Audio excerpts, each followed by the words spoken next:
સવાલમાં આજે એજ્યુકેશનમાં સુરેન્દ્રનગરની શું સ્થિતિ છે તેનો ચિતાર જોઈશું। સમયની માંગ સાથે રાજ્યમાં શિક્ષણનું સ્તર પણ બદલાયું છે।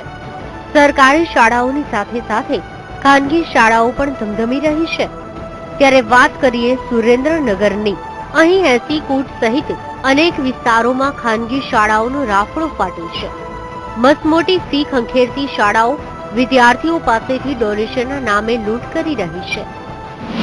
હું કોમર્સનો વિદ્યાર્થી છું, 12મું ધોરણમાં ભણું છું અને ખાનગી સ્કૂલમાં ભણું છું અને ત્યાં 60-60 હજાર રૂપિયા ફી ચાલી રહી છે। તેથી અને સરકારી નિશાળોમાં જો જઈએ છીએ તો ત્યાં જઈએ છીએ તો એડમિશન ફૂલ જોવા મળે છે અને આવી રીતે એક જાતનું વ્યાપારીકરણ થવા માંડ્યું છે। એ આપણે ઓછું થાય તેવું કરવાનું અને સરકારી નિશાળોમાં બેઠક સીટો વધારો અને ત્યાં પણ સારું શિક્ષણ મળે તેવી વ્યવસ્થા કરો। સુરેન્દ્રનગરની કેટલીક ખાનગી શાળાઓમાં લાખો રૂપિયાનું ડોનેશન લેવામાં આવે છે।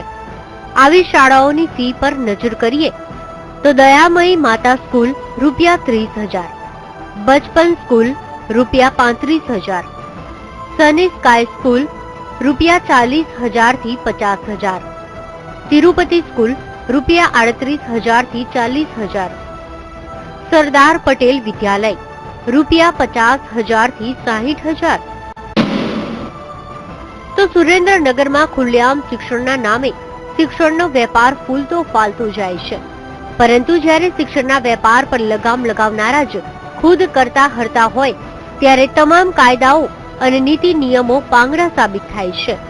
Viren Dangareja, VTV news, Surendranagar.